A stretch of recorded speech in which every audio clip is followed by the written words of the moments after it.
네, 오늘은 예수님의 마지막 때에 대한 예언의 두 번째 시간입니다. 그래서 이스라엘 회복에 대해서 예수님께서 예언하신 것을 보겠는데, 마태복음 21장 18절 21절 그리고 마태복음 24장 31절 35절 이렇게 두 군데를 보겠습니다. 네, 먼저 마태복음 21장 18절에서 21절. 이른 아침에 성으로 들어오실 때 시장하신지라 귓가에 한 무화과 나무를 보시고 그리로 가서 잎사귀밖에 아무것도 찾지 못하시고 나무에게 이르시되 이제부터 영원토록 내가 열매를 맺지 못하리라 하시니 무화과 나무가 곧 마른지라. 제자들이 보고 이상히 여겨 이르되 무화과 나무가 어찌하여 말랐나이까. 예수께서 대답하여 이르시되 내가 진실로 진실로 너에게 이르노니 만일 너희가 믿음이 있고 의심하지 아니하면 이 무화과 나무에게 된 이런 일만 할 뿐 아니라 이 산더러 들려 바다에 던지우라 해도 될 것이다. 네, 이 사건은 그러니까 봄철에 있었던 것입니다. 6월절 예수님께서 예루살렘으로 들어가셔서 6월절 보내셨을 때, 네, 이 말씀의 주제는 무화과는 열매를 한 번만 맺는 것이 아니라 이런 무화과가 있어요. 봄철에도 무화과가 열매를 맺어서 예수님이 시장 가셔서 그 이런 무화과를 먹으러 갔는데, 이제 보통 무화과는 잎사귀와 열매가 함께 존재합니다. 그래서 잎사귀가 많은 것을 보시고 열매가 있는 줄 알고 열매를 기대하시고 무화과 나무에 가신 거예요. 그런데 잎만 무성하지 열매가 없었어요. 이 무성한 잎은 사역을 말합니다. 활동. 그러니까 우리가 뭐 미니스트리하고 여러 가지 일하고 뭐 구제하고 선교하고 하는 그런 사역을 말하는데, 열매는 주님을 닮은 인격입니다. 그러니까 열매는 없이 잎만 무성했던 것이 바로 그 당시에 이스라엘의 유대교였어요. 종교 지도자들. 그래서 예수님께서 그것을 지적하신 것이 외식을 지적하였어요. 그들의 행동은 하나님을 사랑하는 것 같고 하나님의 일을 하는 것 같지만 그들의 마음은 하나님에게서 멀다. 마음이 뭐니까 당연히 성품에 열매가 없다. 그래서 예수님께서 그 무화과 나무를 저주하시자 무화과 나무가 말랐다 그랬어요. 말랐다. 네, 이것이 이제 예수님이 그 이스라엘에 대한 그리고 유대교에 대한 미래에 대한 그런 예언적 행동이죠. 무화과 나무는 이스라엘 가리키는 거거든요.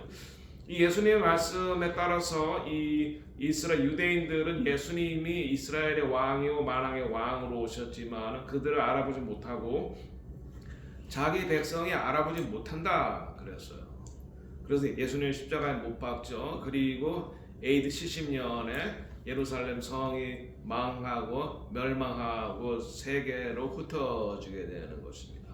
그래서 이 예수님의 예언이 이루어지는데, 이때부터 AD 70년 이후부터 이스라엘이 교회에서 이제 빠지게 되고 이방인들이 주류가 된 것입니다. 그래서 이때부터 이제 이방 교회 리더십이 바뀌면서 대체 이방 교회에서는 대체 신학이 나오게 되는 거죠. 그러니까 AD 90년에 얌니아에서 요하난 벤 자카이에 의해서 모이면서 그들이 유대교를 메시아닉을 이단으로 정죄하고 유대교를 기도와 구제, 선행만으로 구원받을 수 있다니까 토라에서 벗어나게 되는 거죠. 유대교도 벗어나고 교회도 하나님께서 이스라엘을 버렸다 이렇게 말하면서 토라에서 벗어나게 되는 겁니다.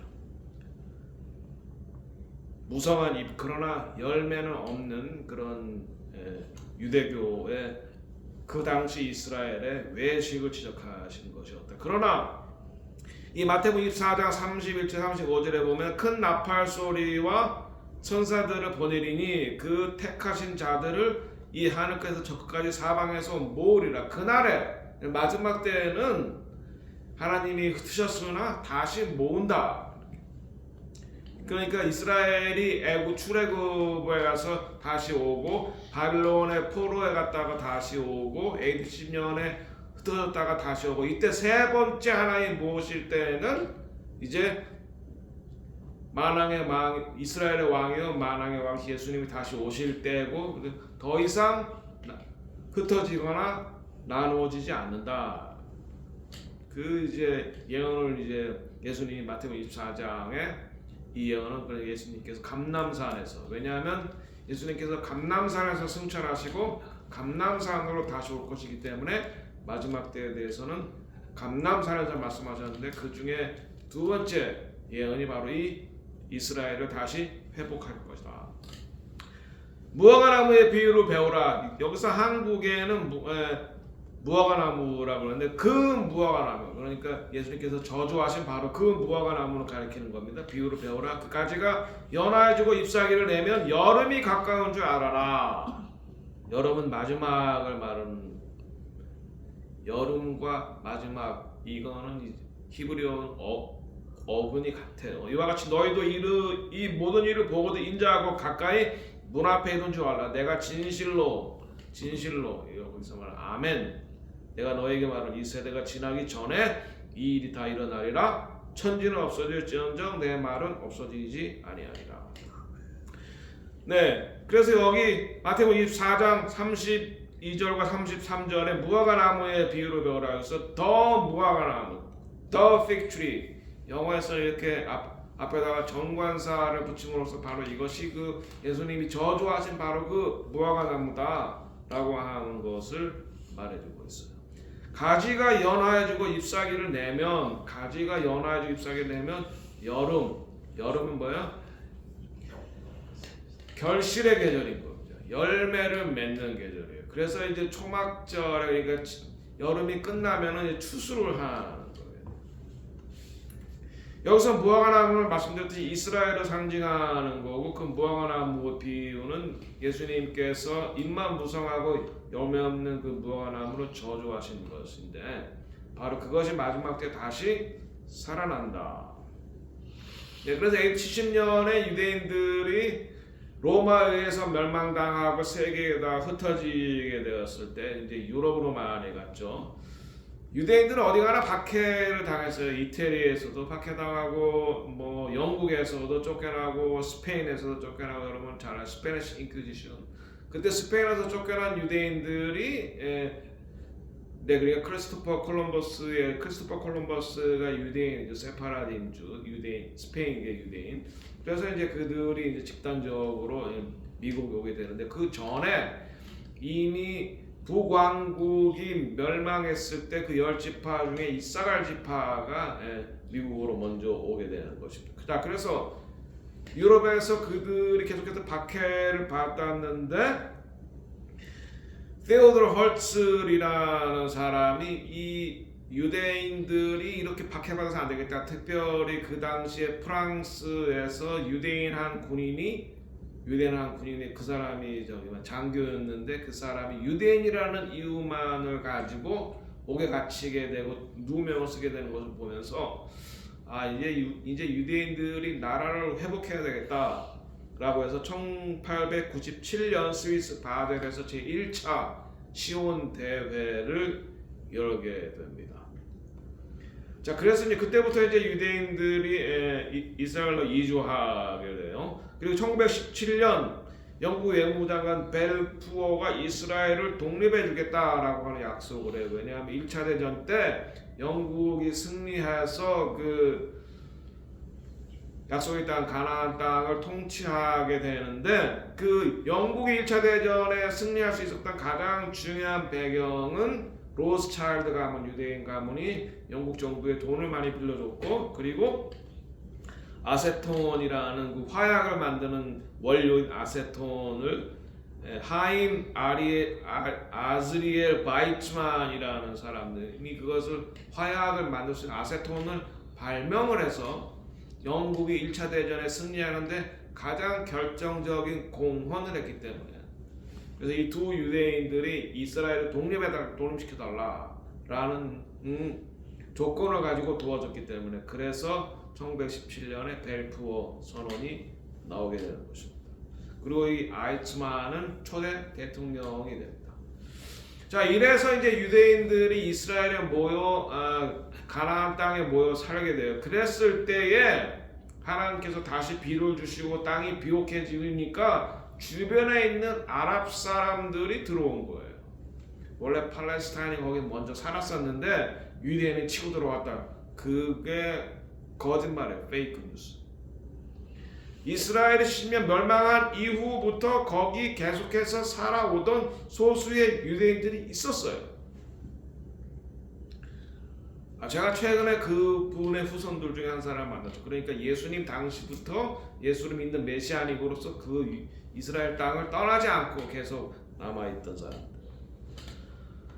자, 그런데 이 이스라엘이 유럽에서 박해를 받는 가장 중요한 그 원인 중에 하나가 하나님께서 그를 선택하셨다, 말씀을 주셨다는 거죠. 그런데 그 히틀러에 의해서 2차 대전 중에 600만이 학살을 당하게 됩니다. 그래서 그 이후에 2차 대전 이후에 유엔에서 이스라엘을 독립시켜줘야 되겠다라고 하는 움직임이 생기는 것입니다.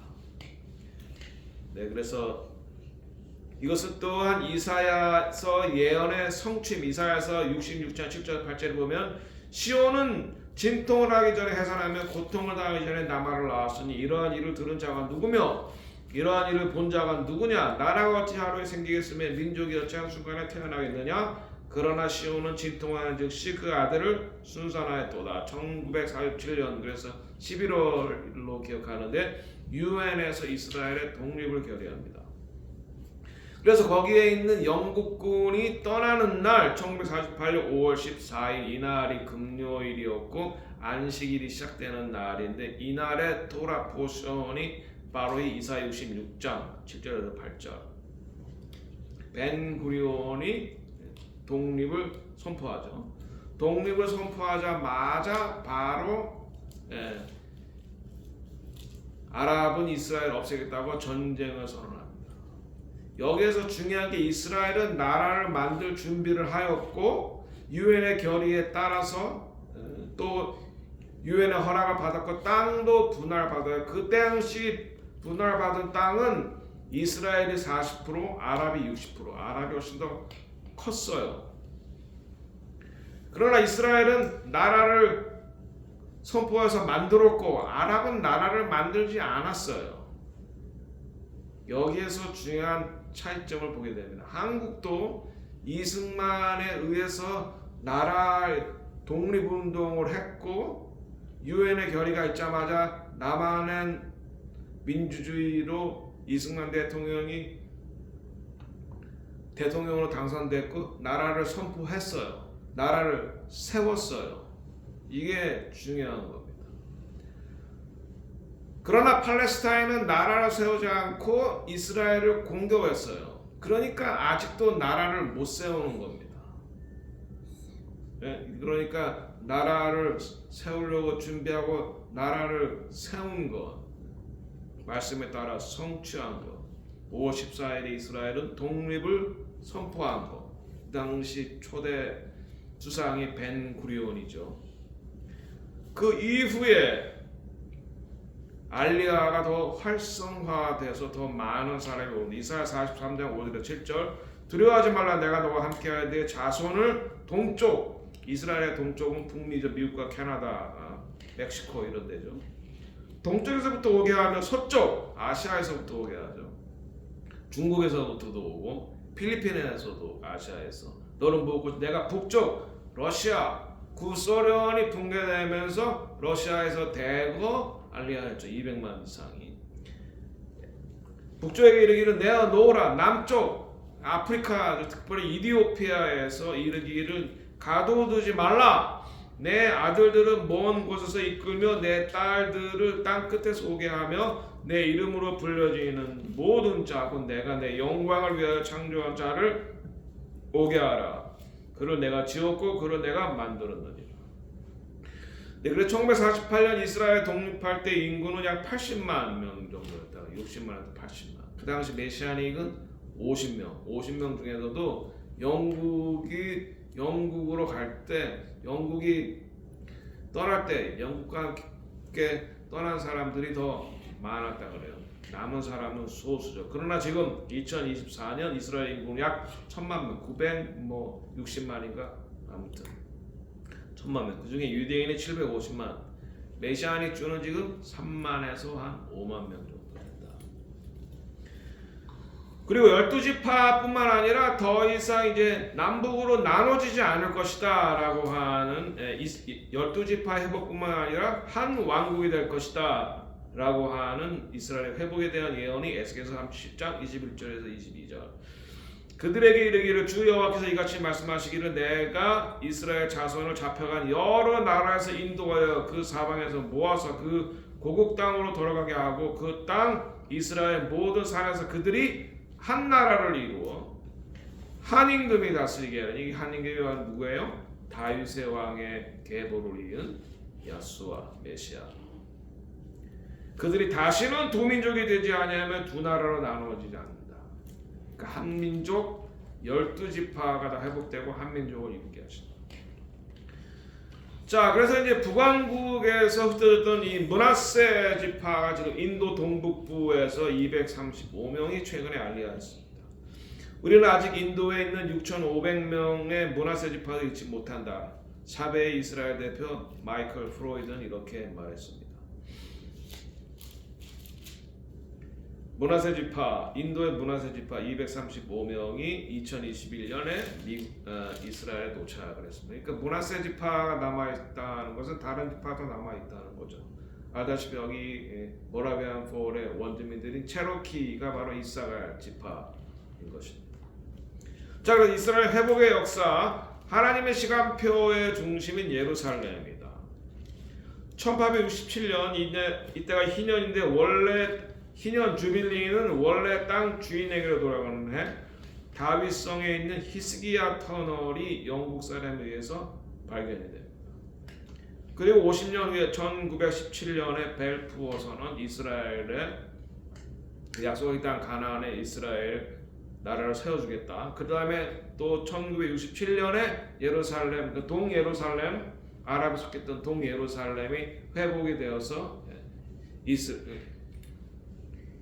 예루살렘이 하나가 되어서 그것이 이스라엘의 회복이 되는데 이스라엘에 속하게 되는 것입니다. 예루살렘 회복이 되는 거죠. 그리고 2017년 희년인데 도널드 트럼프가 예루살렘은 이스라엘에 나눌 수 없는 수도다 이렇게 선포를 했던 것입니다. 2017년 12월이었던 걸로 기억하는데요. 자, 예수님도 이스라엘의 12지파가 회복될 것을 12제자를 통해서 예언하셨습니다. 예수님의 12제자가 바로 이스라엘 12지파를 대표하는 사람들이거든요. 마태복음 19장 28절 예수께서 이르시되 내가 진실로 너에게 이르노니 진실로 아멘 내가 너에게 말하노니 세상에 새롭게 되어 인자가 자기 영광의 보좌에 앉을 때에 세상에 새롭게 되어 천년 왕국에서 예수님께서 이스라엘의 왕이요 만왕의 왕으로 다스릴 때 나를 따르는 너희도 12제자를 말하는 거죠. 12보좌에 앉아 이스라엘 12지파를 심판하리라. 다스린다 이 말. 자, 바울의 예언도 로마서 11장 25절 30절 형제들아 너희가 스스로 지혜했다 하면서 여기는 이제 형제들아라고 말하면 이방인을 말하죠. 이 신비를 너희가 모르기를 내가 원하지 아니하노니 그래서 부정 긍정을 강조하는 거예요. 꼭 알아야 된다. 이 신비는 이방인의 충만한 수가 들어오기까지 이스라엘의 덜어는 우둔하게 됐다. 여기서 이스라엘이 다 우둔하게 됐다? No. 이스라엘을 버렸다? No. 이스라엘의 덜어는 우둔하게 된 것이다. 그래서 마지막 때에 이방인의 충만한 수가 이르렀을 때 그 이방인을 통해서 이스라엘을 회복하고 성경의 눈이 열려지게 해서 그래서 마지막 남은 그리하여 온 이스라엘이 구원을 받으리라. 기록한 바 구원자가 시온에서 오사 야곱에게서 경건치 않은 것들을 돌이키시겠고 이것이 바로 이제 대속죄일을 말하는 거죠. 그래서 하나님께서 이스라엘 나라를 회복하셨을 뿐만 아니라 이스라엘 언어도 회복하십니다. 1858년 리투아니아에서 알리아한 벤 예후다. 그래서 이제 이스라엘 예루살렘에 가면 그 벤 예후다 거리가 있어요. 예루살렘에 이주해 1881년에 예루살렘을 이주했고 전생 2000년간 1900년 동안 잠자고 있던 히브리어를 다시 부활시킵니다. 그리고 다윗성, 원래 다윗이 여부수족에게 빼앗았던 예루살렘 올드 시티를 회복하게 되고, 거기서 제가 이제 사진을 찍었죠. 시티 오브 데이빗. 여기에 바로 시티 오브 데이빗에 바로 여기에 원래 다윗의 장막이 있던 곳에 또 거기에 기도의 집이 있습니다. 존 앤 오나기어가 하는 기도. 제가 2017년에 하나님께서 이곳으로 가라고 해서 거기에서 기도하고 또 기름 부으심을 받았는데, 1947년 이스라엘 독립하기 1년 전에 사해사본이 발견됩니다. 이 사해사본 중에서 특별히 중요한 건 이사야서 전장 66권이 다 발견되고 또 4QMMT라는 중요한 문서도 발견이 되는 것입니다. 여기서 말씀드렸듯이 여름이 가까운 줄 알라. 여름은 히브리어로 카이츠인데 여름과 마지막은 어근이 같아 캐츠. 히브리식은 가을, 겨울, 봄, 여름. 여름이 지난 다음에 추수하는 거예요. 그래서 가을에 오는 비가 이른 비. 그 이른 비는 이제 농작물을 심고 해서 이 이른 비를 맞아야 되고, 봄에 오는 비가 늦은 비. 그래서 늦은 비가 이제 수확을 가지고 오는 거죠. 여름이 끝날 때 추수하는 추수가 마지막 추수, 과일을 추수하는 거예요. 무화과 나무는 이스라엘. 그러니까 첫 추수는 밀과 보리를 추수한 오순절. 그 첫 추수가 바로 이스라엘에서 유대인들을 추수한 거였고, 성령 강림 이후에 마지막 추수가 이제 대부흥, 예수님 오시기 전에 쓸 대부흥이다 하는 거죠. 자, 그래서 1947년 11월 29일에 유엔이 이스라엘을 독립하기로 했을 때 그 당시의 땅은 56%가 유대인 지역이고 42%는 아랍 지역이었습니다. 말씀드렸듯이 이스라엘은 받아들였으나 아랍은 안 받아들였다. 이스라엘이 더 많은 땅을 받았지만 대부분이 사람이 살지 못하는 광야 지역을 받았어요. 자, 그래서 그 당시 수상 벤 구리온은 이스라엘을 독립 선포를 했는데, 이렇게 이제 땅이 처음에는 이스라엘 이렇게 광야 지역, 쓸모없는 불모 지역을 받았음에도 불구하고 이스라엘은 나라를 세웠고, 팔레스타인은 공격을 해서 이스라엘이 방어하기 위해서 땅이 더 넓어진 거예요. 그러니까 전쟁은 아랍이 일으킨 거고 이스라엘은 방어하면서 땅이 더 넓어져서 한때는 6.1 전쟁 이후는 시나이 반도까지 다 차지하게 됐는데, 이 시나이 반도는 다시 이집트에 돌려주죠. 그러나 이스라엘은 땅을 계속해서 돌려주었음에도 불구하고 평화를 얻지 못합니다. 왜 그렇죠? 팔레스타인은 이스라엘과 공존할 생각이 없습니다. 이란의 시아파는 그들의 교리상 이스라엘이 없어져야 합니다. 이스라엘이 없어야 그들이 추종하는 마흐디, 메시아가 온다고 보기 때문입니다. 자, 그래서 원래 하나님이 아브라함에게 약속하신 땅은 내가 밟는 모든 땅을 주리라. 그 땅은 유브라데스강, 그러니까 갈대아 우르서부터 이집트 나일강까지. 창세기 12장 1절 3절 여호와께서 아브라함에게 이르시되 나는 너의 고향과 친척과 아비 집을 떠나 내가 내게 보여줄 땅으로 가라. 내가 너로 큰 민족을 이루고 내게 복을 주어 내 이름을 창대케 하리니 너는 복이 될지라. 너를 축복하는 자에게는 내가 복을 내리고 너를 저주하는 자에게는 내가 저주하리니 땅의 모든 족속이 너로 말미암아 복을 얻을 것이니. 그러니까 유대인의 구원은 이방인을 포함한 온 인류를 구원하기 위해서인 거였어요. 그러니까 사도 바울이 이방인에게 자기는 빚진 자다. 그러니까 유대인들은 이방인에게 빚진 자라는 마음을 가져야 됩니다. 이방인은 유대인을 통해서 하나님께서 말씀을 주시고 메시아를 주시고 또 마지막 때에 다시 메시아가 오실 것이기 때문에 유대인들을 맏형으로 알고 우리가 존중을 해줘야 됩니다. 그럴 때 유대인과 이방인이 하나가 될 수 있어요. 예수 안에서. 그러니까 이 이스라엘의 국기 위에 있는 줄과 밑에 있는 줄, 위에 있는 줄은 유브라데강을 말하고 밑에 있는 줄은 나일강을 말하고 바로 이 유브라데강에서 나일강까지 이 지역 아브라함에게 내가 밟는 모든 땅을 다 주겠다라고 말씀하신 것입니다. 바로 이 땅의 크기가 새 예루살렘의 크기가 되는 것입니다. 자, 2017년 미국 대통령 트럼프가 예루살렘을 이스라엘의 수도로 인정하는 발언을 했다고 말씀을 드렸습니다. 이스라엘이 독립했을 때 가장 먼저 이스라엘을 인정한 나라가 미국이었습니다. 그 이스라엘 독립을 위해서 가장 애쓴 나라가 미국이었습니다. 그래서 하나님께 2차 대전 이후로 미국을 축복해 주신 것입니다. 그리고 2017년 도널드 트럼프가 예루살렘 이스라엘의 수도라고 선포하고 2018년 5월 14일 이스라엘 독립 70주년 때 미국의 대사관을 텔아비브에서 예루살렘으로 지금도 많은 나라 대사관은 텔아비브에 있어요. 그러니까 예루살렘 수도로 인정하지 않는 겁니다. 그러나 미국은 수도로 인정을 했고 하나님께서 그날 2018년 5월 14일에 다윗의 장막에 키를 주셨어요.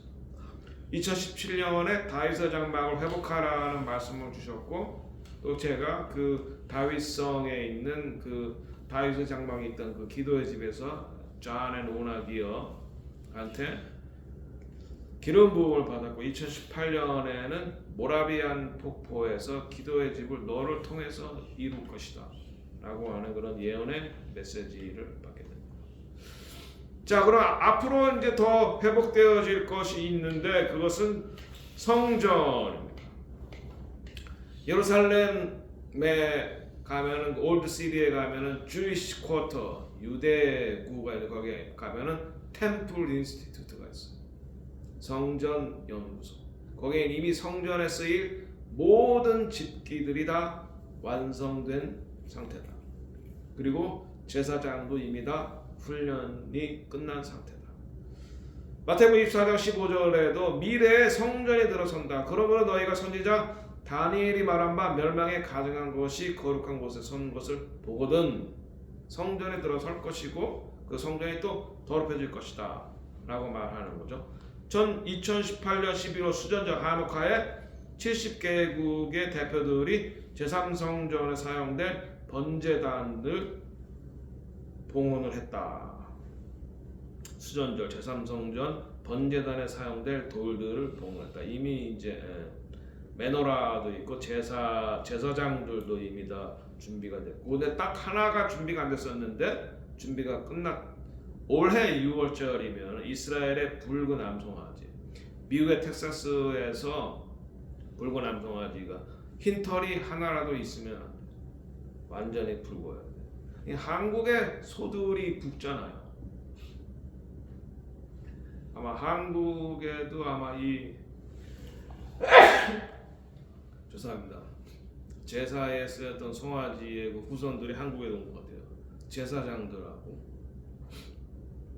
제사장들이 준비됐고 제3성전 핵심 요소인 붉은 암송아지 레드 해퍼가 준비가 됐다. 33절 이와 같이 너희도 이 모든 일이 보거든 이 모든 것이 보거든 인자가 가까이 본 문 앞에 이른 줄 알아. 주님의 재림이 가까웠다. 재림하시는 주는 이스라엘의 왕이요 만왕의 왕이요 워리어 킹. 예수님의 초림은 나귀를 타고 온 평화의 왕 King of Peace. 재림주는 King of Warrior King. 전쟁에 능한. 그래서 적들을 제압하시고 남은 이스라엘을 구원하고 남은 이방인을 구원해서 밀레니얼 킹덤으로 들어가는 것입니다. 34절 내가 진실로 너에게 말하노니 이 세대가 지나기 그러니까 이것을 회복되는 것을 본 세대가 지나기 전에 이 일이 다 일어난다. 천지는 없어질지언정 내 말은 없어지지 아니한다. 예수님 말씀 없어지지 아니한다. 자, 우리가 미국을 시작한 사람들, 미국의 청교도인들은 바로 이 유대 기독교적인 뿌리를 가지고 시작을 했습니다. 그리고 1727년 진센도르프와 모라비안이 성령을 체험합니다. 8월 13일이라고 합니다. 그리고 그들이 유대인에게 복음을 전하고 세계의 선교사들을 보내서 열방의 복음을 전합니다. 그리고 그들이 미국에 와서 이 미국 원주민 체로키들, 말씀드렸듯이 이들은 이사갈 지파의 후손으로 먼저 하나님을 예배하고 있었습니다. 그러나 예수와는 몰랐죠. 그런데 이 모라비안들이 와서 예수와를 전하고 유대인과 이방인이 하나 된 그러한 한 세 사람 공동체를 이루었다. 그래서 그들이 사밧과 도라를 지키고 절기를 지키고 있었다는 것입니다. 자, 이스라엘 회복에 대한 예수님의 예언들은 이스라엘이 뭐가 회복이 되어야 되냐? 영토가 회복이 되어야 된다. 하나님께서 아브라함과 이삭과 야곱에게 준 그 땅 회복이 되어야 되고, 그 다음에 예루살렘이 회복이 되어야 되고, 그 다음에 주권이 회복됐고, 백성이 회복이 되어야 돼. 12지파가 회복이 돼요. 그 다음에 언어가 회복이 됐고, 쿰란 문서를 통해서 우리가 1세기에 기독 메시아닉 공동체에 대해서 우리가 알게 됐고, 성전이 또 앞으로 회복이 될 것이다. 대제사장 아론의 지파, 그리고 붉은 암소가 발견되고 토라의 말씀이 회복이 돼야 돼. 유대교도 토라를 떠나 랍비들의 가르침, 미시나와 탈무드의 포커스로 두는데 토라로 돌아와야 돼요. 이방인들도 토라 없는 복음, 그건 있을 수가 없습니다. 사도 바울을 잘못 해석한 것입니다. 토라로 돌아와야죠. 유대인도 이방인도 토라로 돌아와야 돼. 그리고 성령의 조명에 따라 토라를 실천해야지 됩니다. 그리고 예수와를 유대인들이 메시아로 받아들일 때 이것이 이제 마지막 때 회복이 되는 거죠. 유대인의 왕이요 만왕의 왕으로 유대인들이 예수와를 받아들일 때 바르카와 바세마도 나이 할 때 마지막 때에 예수님이 오신다. 그래서 앞으로 일어날 예수님께서 재림하시는 앞으로 일어날 일들은 예루살렘을 분할하는 일이 있을 것입니다. 그러니까 사탄이 마지막에 최후의 그 수단을 쓰는 거죠. 여기에 어느 나라가 예루살렘의 분할에 앞장설 것인가? 그 나라는 분명히 심판을 받을 텐데 미국이 그럴 가능성이 굉장히 높아요.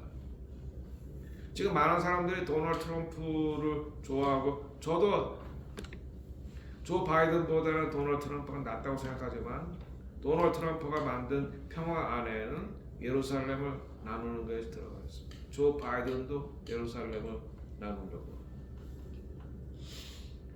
그래서 마지막 때에 미국이 예루살렘을 나눔으로 미국이 나누어질 것이다 라고 예언하는 예언자들이 있어요. 그리고 평화조약과 제3성전이 건립될 것이다. 이것이 바로 제7년 대환란의 시작이 될 것입니다.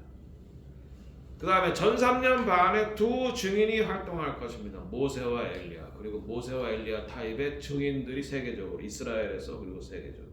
그리고 이들이 순교하고 승천할 것입니다. 후 3년 반이 시작되기 전에.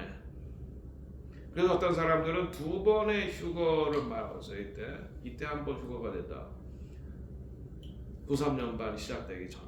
그 다음에 또 후 3년 반은 두 짐승이 활동하는 적그리스도와 거짓 선지자가 활동하고 적그리스도를 숭배하라고 그가 신이라고 숭배하라고 하고 짐승의 표를 받은 사람 외에는 경제 활동을 못하게 한다. 그러니까 짐승의 표가 예배와 관련이 되는 경배와 관련이 되는 거예요.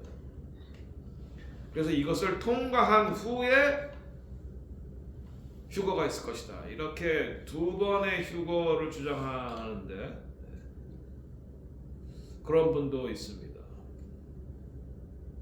자, 그 다음에 아마겟돈 전쟁, 그러니까 마지막 전쟁, 예루살렘을 놓고 세계가 거기에서 다 이제 그 예루살렘을 공격하기 위해서 모이는데 이때 IDF는 이스라엘 방위군은 2주 이상 버티지 못하고 또 유대인들의 3분의 2가 죽고 남은 3분의 1이 예수님을 바로카 바샤마도나 초청할 때 왕으로 초청할 때 예수님께서는 이스라엘의 왕이요 만왕의 왕으로 워리어 킹 전쟁하는 왕으로 오셔서 남은 이스라엘을 구원하시고 또 남은 이방인을 구원하신다. 그래서 그들이 밀레니얼 킹덤으로 들어간다. 그때 예루살렘이 이스라엘의 수도요 만국의 수도가 될 것이다 라고 하는 것이 예수님께서 이 예루살렘 이스라엘에 대한 미래 앞으로 되어질 일들에 대해서 말씀하신 것입니다. 기도하겠습니다.